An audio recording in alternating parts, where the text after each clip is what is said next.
नमस्कार साथियों, स्वागत है आपका जीएस सीट क्लासेस में।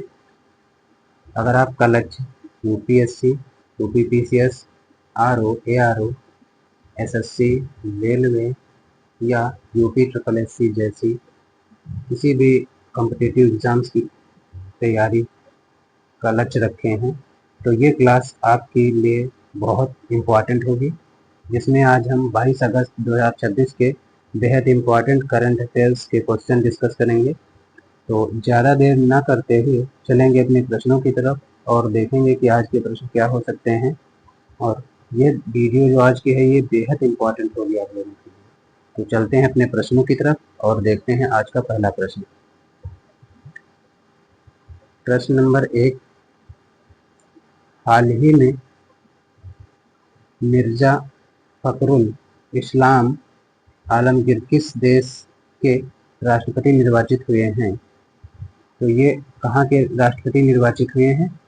अफगानिस्तान, पाकिस्तान, बांग्लादेश या फिर मालदीव, कहाँ के राष्ट्रपति निर्वाचित हुए हैं? तो ये जो है मिर्जा फखरुल इस्लाम आलमगीर जो हैं ये बांग्लादेश के राष्ट्रपति निर्वाचित हुए हैं।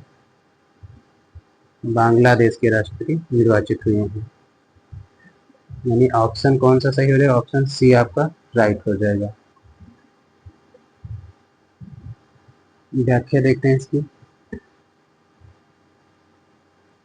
मिर्जा फखरुल इस्लाम आलमगीर हाल ही में बांग्लादेश के नए और 23वें राष्ट्रपति, कौन से क्रम के? 23वें क्रम के राष्ट्रपति निर्वाचित हुए हैं।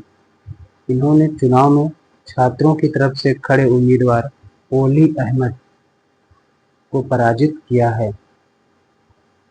यह निर्वाचन बांग्लादेश की राष्ट्रीय संसद, जिसे जातीय संसद कहते हैं, बांग्लादेश की संसद को जातीय संसद कहते हैं, कहा जाता है, में संपन्न हुआ है।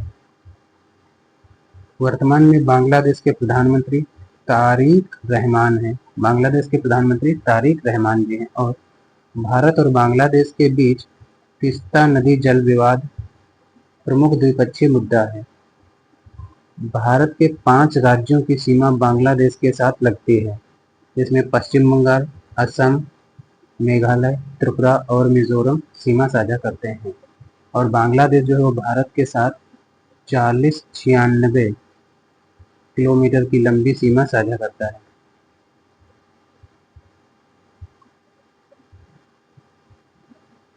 और इससे संबंधित जो है रिकैप देखेंगे वन लाइनर के फॉर्म में, जो बेहद इम्पोर्टेंट है आप लोगों के लिए। हाल ही में 200 टी20 इंटरनेशनल मैच खेलने वाली इतिहास की पहली या पहला क्रिकेटर कौन बना है? वो हरमनप्रीत कौर बनी है। हाल ही में सॉलिसिटर जनरल के पद पर किसे नियुक्त किया गया है? तुषार मेहता जी को। हाल ही में धार्मिक उत्सव के साथ वार्षिक खीर भवानी मेला कहाँ मनाया गया? जम्मू कश्मीर में। हाल ही में timeout.com की कला और संस्कृति के लिए दुनिया के 20 सबसे अच्छे शहरों की सूची में शामिल एकमात्र भारतीय शहर कौन सा है? जयपुर है। राजस्थान का जयपुर शहर शामिल है। ये जो 4 क्वेश्चन आपको मिलेंगे ये बेहद इम्पोर्टेंट होंगे आपकी परीक्षाओं के लिए, क्योंकि ये पिछला रिकैप साथ में हम लेकर चल रहे हैं और जो स्टैटिक जीके मिलेगा उसको भी ऐड करेंगे, तो इनको आप ध्यान देते रहिएगा। चलते हैं अगले प्रश्न पे। अगला प्रश्न है, हाल ही में भारत का पहला एआई पेमेंट फाउंडेशन मॉडल वाल्कन किसने लॉन्च किया है? हाल ही में भारत का पहला एआई पेमेंट फाउंडेशन मॉडल वाल्कन किसने लॉन्च किया है? रोजर पे, फोन पे, गूगल पे या फिर पेटीएम। तो किसके द्वारा लॉन्च किया गया है एआई जो मॉडल है? इसको रोजर पे के द्वारा लॉन्च किया गया है। किसके द्वारा? रोजर नहीं, रेजर पे के द्वारा, रेजर पे के द्वारा लॉन्च किया गया है। यानी ऑप्शन कौन सा हो जाएगा? ऑप्शन ए आपका सही हो जाएगा।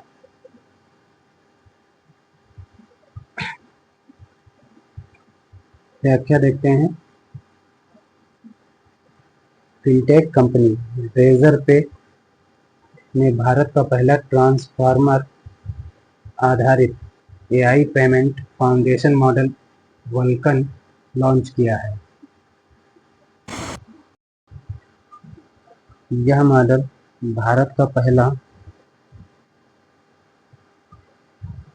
एआई पेमेंट फाउंडेशन मॉडल है जो डिजिटल ट्रांजैक्शन को अधिक सुरक्षित और भरोसेमंद बनाने के लिए डिजाइन किया गया है।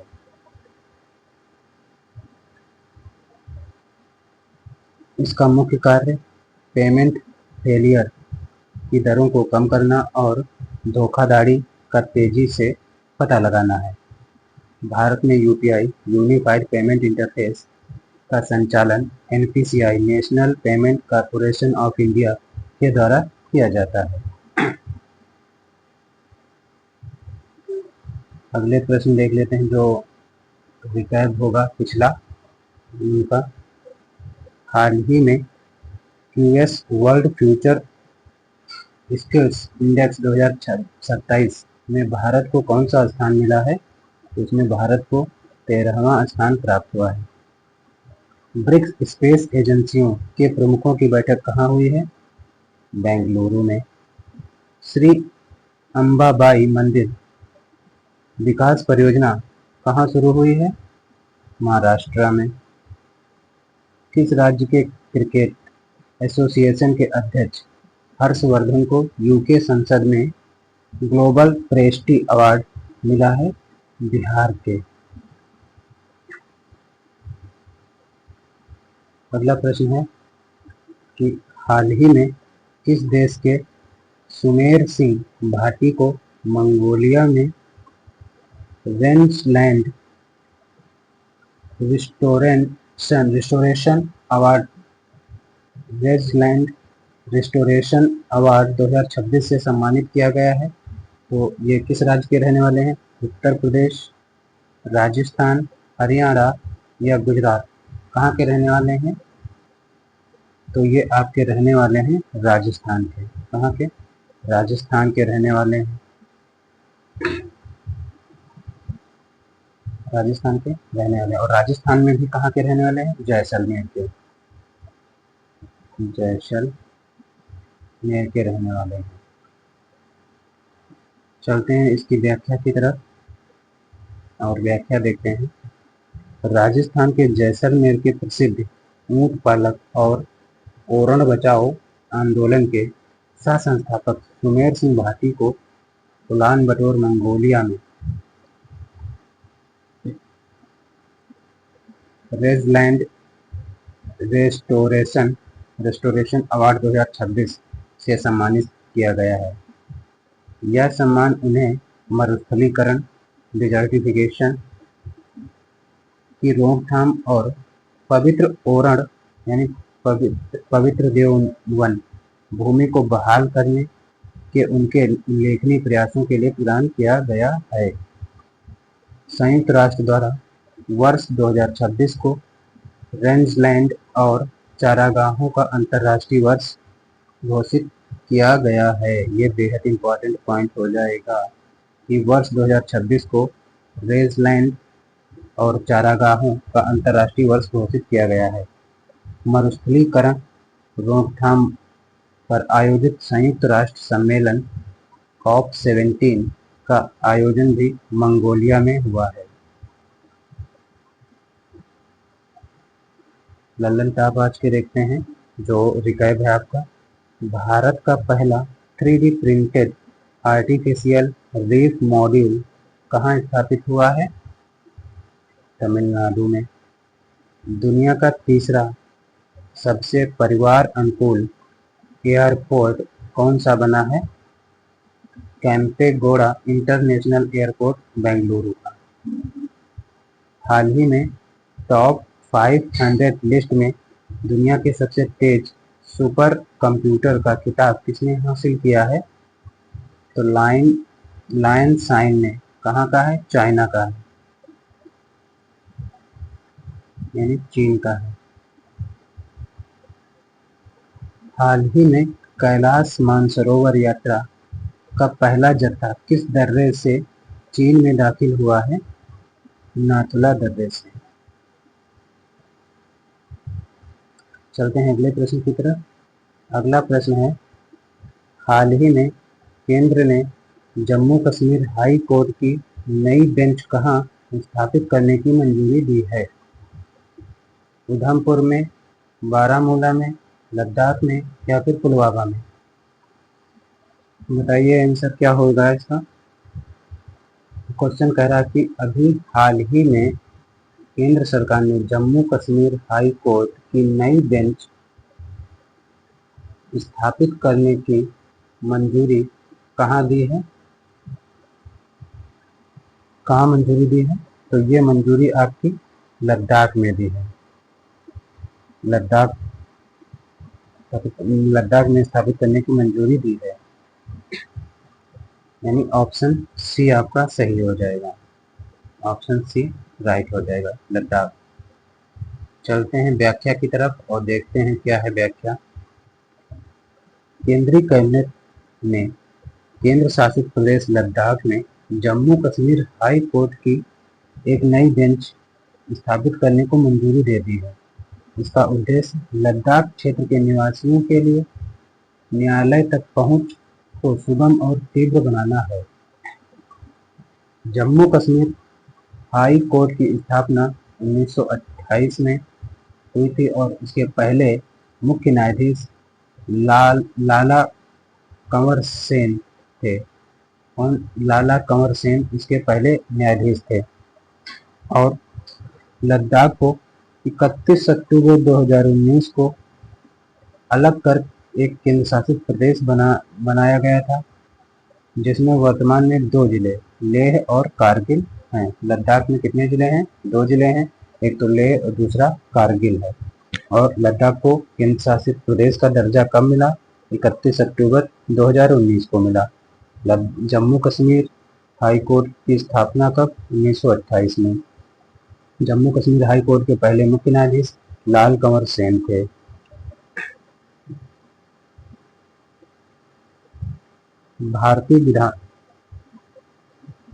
भारतीय संविधान के अनुच्छेद 241 के तहत संसद को केंद्र शासित प्रदेशों के लिए पृथक हाई कोर्ट या बेंच स्थापित करने की शक्ति दी गई है। ये पॉइंट रिलेट करके कथन कारण के हिसाब से पहुंच सकता है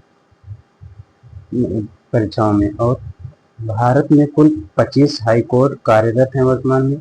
सबसे पुराना हाई कोर्ट 1862 में स्थापित कोलकाता हाई कोर्ट है।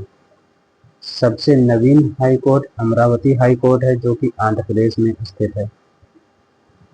केंद्र शासित प्रदेशों में केवल दिल्ली के पास अपना स्वयं का हाई कोर्ट है। पुदुचेरी मद्रास हाई कोर्ट के, अंडमान और निकोबार कोलकाता हाई कोर्ट के और लक्षद्वीप केरल हाई कोर्ट के अंतर्गत आता है। ये क्वेश्चन भी यहाँ से पूछे जाते हैं जो आपकी पॉलिटी है उसमें, तो ये पॉइंट भी आपके लिए बेहद इंपॉर्टेंट हो जाएंगे, इन पर ज़्यादा फोकस करिएगा। चलते हैं आगे और देखते हैं आज के जो रिकैप के क्वेश्चंस हैं। हाल ही में royal college of surgeon of Edinburgh में सर्जरी के जनक ऋषि सुश्रुत की कांस्य प्रतिमा का अनावरण हुआ है। इस कॉलेज का संबंध किससे है? तो ये कॉलेज जो आपका है वो स्कॉटलैंड में है। चर्चा में रहे मेकेदातु बांध का संबंध किससे है? कावेरी नदी पर मेकेदातु बांध बना हुआ है। हाल ही में आईफा ने कामकाज के नियमों का उल्लंघन करने के कारण किस फुटबॉल एसोसिएशन को सस्पेंड कर दिया है? तो नेपाल फुटबॉल एसोसिएशन को सस्पेंड किया है। चलते हैं अगले प्रश्न पे। अगला प्रश्न है, हाल ही में किस राज्य में पिछले 2 हफ्तों में 29 भूकंपों की अर्थक्वेक स्वार्म दर्ज की गई है? यानी 29 भूकंपों की अर्थक्वेक कहाँ दर्ज की गई है? महाराष्ट्र में, गोवा में, आंध्र प्रदेश में या फिर उड़ीसा में कहाँ दर्ज की गई है? जो अभी 29 अर्थक्वेक आए हैं, कहाँ पर आए हैं? वो 29 अर्थक्वेक जो हैं वो आपके महाराष्ट्र में आए हैं। महाराष्ट्र में आए हैं। और महाराष्ट्र के कहाँ, किस जिले में? तो महाराष्ट्र के नासिक और पालघर जिले में। नासिक प्लस पालघर जिले में ये भूकंप आए हैं।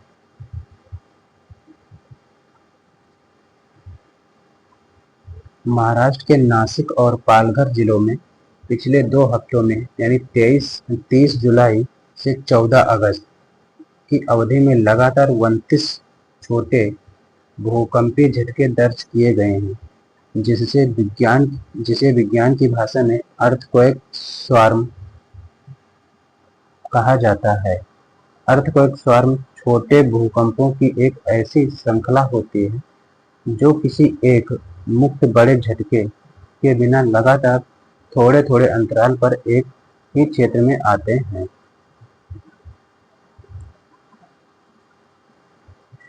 इस घटना का मुख्य कारण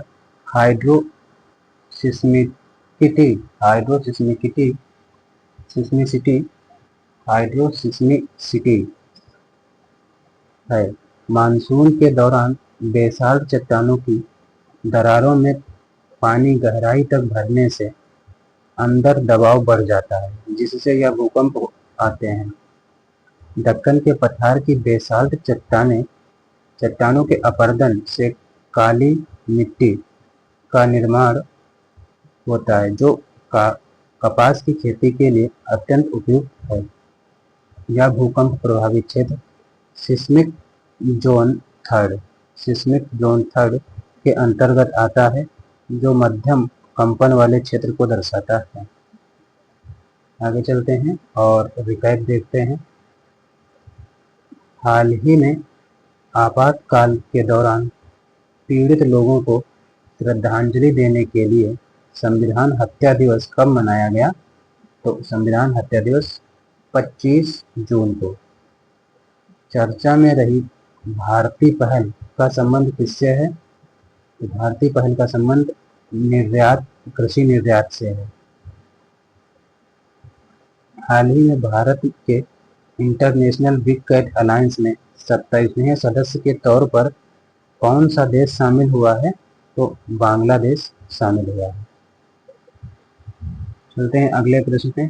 अगला प्रश्न है कि हाल ही में अपील और शिकायत पोर्टल ऐप कॉम्स 2.0 अपील और शिकायत पोर्टल ऐप कॉम्स 2.0 किसने लॉन्च किया है?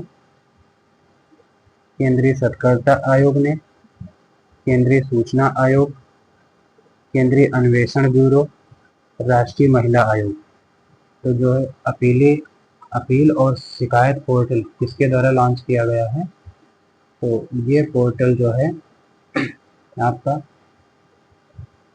केंद्रीय एवं सूचना आयोग के द्वारा, केंद्रीय सूचना आयोग के द्वारा लॉन्च किया गया है, यानी ऑप्शन बी आपका सही हो जाएगा। व्याख्या देखते हैं। केंद्रीय सूचना आयोग CIC सेंट्रल इंफॉर्मेशन कमीशन ने अपीलों और शिकायतों के कुशल निवारण के लिए उन्नत portal app coms 2.0 upgraded appeal and complaint management system का शुभारंभ किया है। इसे केंद्रीय सूचना आयुक्त राजकुमार गोयल, केंद्रीय सूचना आयुक्त कौन है? राजकुमार गोयल द्वारा डिजिटल गवर्नेंस को बढ़ावा देने के लिए लॉन्च किया गया है। किसके द्वारा लॉन्च किया गया है? राजकुमार गोयल के द्वारा। भारत में ऐतिहासिक सूचना का अधिकार अधिनियम 2005 को 12 अक्टूबर 2005 को पूर्णतः लागू किया गया था।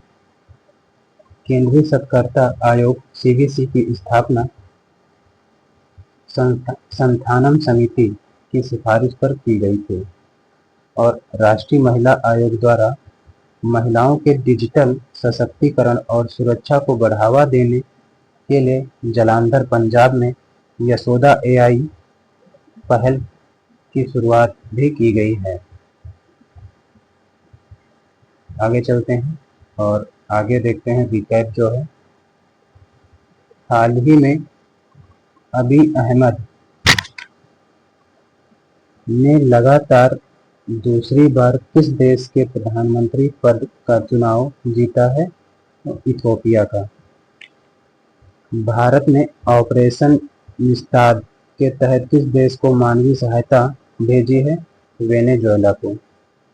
इंटेलिजेंस ब्यूरो का नया डायरेक्टर किसे नियुक्त किया गया है? महेश दीक्षित को। हाल ही में एनसीईआरटी ने किस कक्षा की पाठ्यपुस्तक में आपातकाल को शामिल किया है? कक्षा 12 में आपातकाल को शामिल किया है। अगला प्रश्न है, हाल ही में चर्चा में रहे राष्ट्रीय सद्भावना दिवस का संबंध भारत के किस पूर्व प्रधानमंत्री से है? अटल बिहारी वाजपेयी, लाल बहादुर शास्त्री, जवाहरलाल नेहरू या फिर राजीव गांधी। तो राष्ट्रीय सद्भावना दिवस का संबंध किस भारतीय राष्ट्रपति से है? तो ये राजीव गांधी से है। सद्भावना दिवस राजीव गांधी की याद में मनाया जाता है। राजीव गांधी से संबंधित है, यानी ऑप्शन डी सही हो जाएगा। आगे चलते हैं और व्याख्या देखते हैं। भारत के सबसे युवा प्रधानमंत्री रहे राजीव गांधी की जयंती 20 अगस्त को जो मनाई जाती है को प्रतिवर्ष देश में राष्ट्रीय सद्भावना दिवस के रूप में मनाया जाता है। तो इसलिए सद्भावना दिवस 20 अगस्त को मनाया जाता है। राजीव गांधी का कार्यकाल 1984 से 1989 ईस्वी तक था।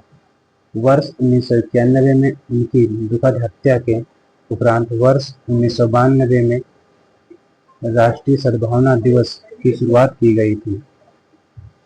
उनके कार्यकाल के प्रमुख ऐतिहासिक निर्णय निम्नलिखित में से क्या रहे?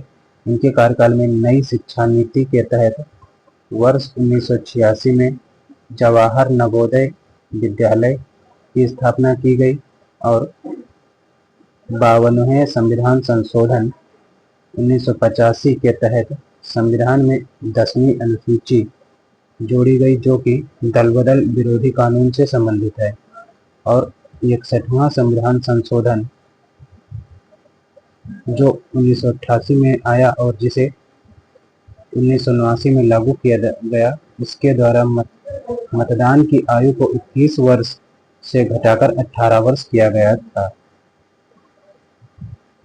और अन्य महत्वपूर्ण तिथियों में जैसे 25 दिसंबर को अटल बिहारी वाजपेयी की जयंती पर सुशासन दिवस मनाया जाता है और जिन्होंने अटल बिहारी वाजपेयी जी ने जय जवान जय किसान में जय विज्ञान शब्द को जोड़ा और तब हुआ जय जवान जय किसान जय विज्ञान।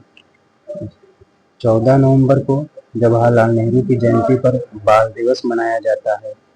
19 अगस्त को विश्व फोटोग्राफी दिवस व विश्व मच्छर दिवस मनाया जाता है 19 अगस्त को। आगे चलते हैं और देखते हैं आगे रिकैप में। हाल ही में दुनिया की पहली nuclear process heat based hydrogen production सुविधा किसने शुरू की है? भारत ने शुरू की है। भारत ने वर्ष 2024 में दुनिया की शीर्ष पर्यटन अर्थव्यवस्था में कौन सा स्थान हासिल किया है? तो इसमें 39वां स्थान हासिल किया है। किस देश में स्थित वोल्केनो डी फ्यूगो ज्वालामुखी में जबरदस्त विस्फोट हुआ? ग्वाटेमाला में।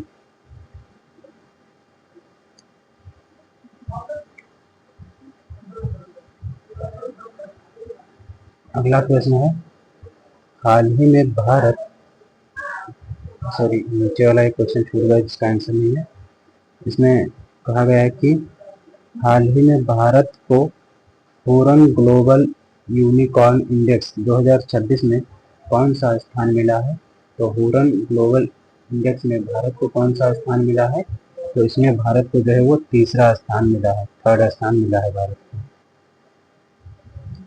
अगला प्रश्न है, हाल ही में भारत नेपाल की सीमा सुरक्षा और बुनियादी ढांचे पर केंद्रित संयुक्त कार्य समूह की बैठक कहाँ आयोजित हुई है? तो ये समूह कहाँ आयोजित हुई है? पटना में, देहरादून में, कानपुर में या ऋषिकेश में? तो इस बैठक का आयोजन कहाँ हुआ है? तो इस बैठक का आयोजन देहरादून में हुआ है। देहरादून में इस बैठक का आयोजन हुआ है, यानी ऑप्शन बी आपका राइट हो जाएगा। ऑप्शन बी सही हो जाएगा।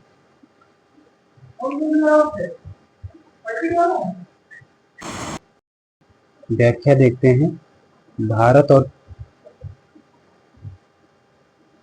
भारत और नेपाल के बीच सीमा सुरक्षा और सीमावर्ती बुनियादी ढांचे पर केंद्रित संयुक्त कार्य समूह की 14वीं बैठक उत्तराखंड के देहरादून में आयोजित की गई। इस बैठक में मुख्य रूप से अवैध घुसपैठ और तस्करी को रोकने के उपायों तथा सीमा प्रबंधन को और सुदृढ़ बनाने पर सहमति बनी है। भारत और नेपाल के बीच उत्तराखंड के पिथौरागढ़ जिले में स्थित काला पानी लिपुलेख क्षेत्र को लेकर सीमा विवाद है। भारत और नेपाल के बीच दोनों देशों के बीच आयोजित होने वाले संयुक्त सैन्य अभ्यास का नाम सूर्य किरण है। सूर्य किरण भारत और नेपाल के बीच होता है। वर्तमान में नेपाल के प्रधानमंत्री केपी शर्मा ओली हैं। आगे चलते हैं और देखते हैं अन्य पॉइंट क्या है कि भारत और सिंगापुर के मध्य पांचवा गोलमेज सम्मेलन हाल ही में सिंगापुर में आयोजित हुआ, जिसमें मैन्युफैक्चरिंग हेल्थ स्किल डेवलपमेंट पर विशेष बल दिया गया है। सिंगापुर के प्रधानमंत्री वर्तमान में लॉरेंस वोंग हैं। भारत और सिंगापुर के बीच आयोजित होने वाले सैन्य अभ्यासों में बोल्ट कुरुक्षेत्र है, सिम्बैक्स है और अग्नि वॉरियर। इन 3 अभ्यासों का आयोजन भारत और सिंगापुर के मध्य किया जाता है। और आज का रिकैप में क्या है? रिकैप में क्वेश्चन है कि हाल ही में दूसरा पैक्स सिलिका समिट कहाँ हुआ है? अमेरिका में। Sports journalist federation of India के गोल्ड मेडल से किसे सम्मानित किया गया है? विश्वनाथ को सम्मानित किया गया है, विश्वनाथ आनंद को। चर्चा में रही डोनाल्ड ट्रंप एवेन्यू सड़क कहाँ स्थित है? हैदराबाद में। इंडस्ट्रियल ग्रोथ को तेज करने और इन्वेस्टमेंट लाने के लिए गो ईस्ट पॉलिसी किसने लॉन्च की है? उड़ीसा सरकार ने। अगले प्रश्न पे चलते हैं और अगला प्रश्न है, हाल ही में चर्चा में रही नई स्मार्ट दवा RK-251 किसके विकल्प के तौर पर पेश की गई है? स्पुटम टेस्ट के लिए, एलिसा टेस्ट के लिए, या फिर कीमोथेरेपी के लिए, या फिर मैनटॉक्स टेस्ट के लिए? मैनटॉक्स टेस्ट के लिए जो है RK-251 पहल शुरू की गई है। किसके तहत, किसके लिए? तो ये पहल किसके लिए शुरू की गई है? तो ये पहल जो है आपकी कीमोथेरेपी के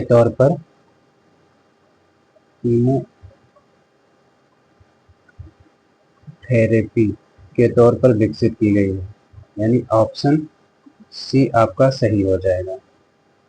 ऑप्शन सी राइट आंसर हो जाएगा। आगे चलते हैं और व्याख्या देखते हैं। विज्ञान और प्रौद्योगिकी मंत्रालय ने कैंसर के पारस्परिक उपचार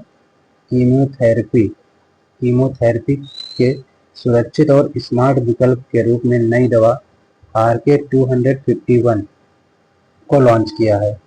पारंपरिक कीमोथेरेपी शरीर की कैंसर कोशिकाओं के साथ साथ स्वस्थ कोशिकाओं को भी नष्ट कर देती है, जिससे गंभीर दुष्प्रभाव होते हैं, जबकि RK-251 केवल कैंसर कोशिकाओं को लक्षित करेगी, जिससे स्वस्थ कोशिकाएं अप्रभावित रहेंगी। कैंसर के विज्ञान और अध्ययन को ओंकोलॉजी कहा जाता है। यह बीमारी शरीर में कोशिकाओं की अनियंत्रित और असामान्य वृद्धि से होती है। एड्स के निदान के लिए एलिसा टेस्ट और वेस्टर्न ब्लास्ट टेस्ट किए जाते हैं। वेस्टर्न ब्लास्ट टेस्ट एड्स का पुष्टिकरण करता है। पुष्टिकरण टेस्ट है। रिकैप में कि हाल ही में बांग्लादेश ने मोंगला पोर्ट के पास इकोनॉमिक जोन बनाने के लिए किसके साथ समझौता किया है? चीन के साथ। हाल ही में प्रधानमंत्री मोदी को किस क्षेत्र में योगदान के लिए सेशल्स के सबसे बड़े सम्मान guardian of the blue horizon से सम्मानित किया गया है? पर्यावरण क्षेत्र के लिए। भारत के 96 नंबर के शतरंज ग्रैंड मास्टर कौन बने हैं? तो ये रतन वेल बने हैं। हाल ही में Times Higher Education sustainability impact rating 2026 में जेंडर इक्वलिटी में शीर्ष स्थान किसने हासिल किया है? मणिपाल ने शीर्ष स्थान हासिल किया है।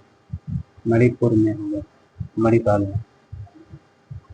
आगे चलते हैं और अगला प्रश्न देखते हैं। अगला प्रश्न है कि हाल ही में तीसरे बच्चे के लिए मातृत्व अवकाश को बढ़ाकर 365 दिन करने की घोषणा किसने की है? तमिलनाडु सरकार ने, केरल सरकार ने, या फिर तेलंगाना सरकार ने, या फिर आंध्र प्रदेश सरकार ने। तो मातृत्व अवकाश को बढ़ाकर 365 दिन करने की किसने घोषणा की है? किस राज्य में? तो ये आपकी तमिलनाडु राज्य ने की है। तमिलनाडु में इसे बढ़ाकर 365 दिन करने की घोषणा है। यानी ऑप्शन ए सही हो जाएगा। राइट आंसर ए हो जाएगा। आगे चलते हैं, व्याख्या देखते हैं। तमिलनाडु सरकार ने महिला सरकारी कर्मचारियों के लिए तीसरे बच्चे के जन्म पर मातृत्व अवकाश की अवधि को बढ़ाकर 365 दिन यानी 1 वर्ष करने की ऐतिहासिक घोषणा की है। यह सुविधा केवल उन महिला कर्मचारियों को मिलेगी जिनके जीवित बच्चों की संख्या 2 से कम हो, अर्थात तीसरे बच्चे के प्रसव के अवसर पर प्रदान की जाएगी। वर्तमान में तमिलनाडु के मुख्यमंत्री एम.के. स्टालिन हैं। एम.के. स्टालिन हैं। ये पॉइंट जो है ये गलत पॉइंट हो गया है। एम.के. स्टालिन है। अन्य महत्वपूर्ण प्रश्न देख लेते हैं। क्या हो सकते हैं कि हाल ही में दक्षिणी क्षेत्रीय परिषद की बैठक महाबलीपुरम तमिलनाडु में आयोजित की गई है और इस परिषद में तमिलनाडु, केरल, कर्नाटक, आंध्र प्रदेश और तेलंगाना शामिल हुए हैं और इसके अध्यक्ष जो हैं केंद्रीय गृह मंत्री होते हैं। दक्षिणी क्षेत्रीय परिषद के अध्यक्ष केंद्रीय गृह मंत्री होते हैं और क्षेत्रीय परिषदों का गठन राज्य पुनर्गठन अधिनियम 1956 के तहत के माध्यम से किया जाता है। पूर्वोत्तर परिषद की स्थापना वर्ष 1971 के अधिनियम के तहत की गई थी और इसका मुख्यालय शिलांग में है। पूर्वोत्तर परिषद का मुख्यालय शिलांग में है। शिलांग में है, मेघालय की राजधानी में। देखते हैं लल्लन का क्वेश्चंस में कि हाल ही में भारत ने गगन नेविगेशन सिस्टम का इस्तेमाल करके पहली बार इंडिगो के जेट विमान की सफल लैंडिंग कहाँ की है? उदयपुर में। हाल ही में 1994 के अपर यमुना रिवर बोर्ड समझौते को लागू करने के लिए किनके बीच समझौता हुआ है? तो ये समझौता राजस्थान और हरियाणा के बीच हुआ है। हाल ही में देव स्नान यात्रा कहाँ आयोजित हुई है? उड़ीसा में। हाल ही में राष्ट्रीय सांख्यिकी दिवस 2026 कब मनाया गया? 29 जून को मनाया गया राष्ट्रीय सांख्यिकी दिवस। अब चलते हैं अगले प्रश्न की तरफ।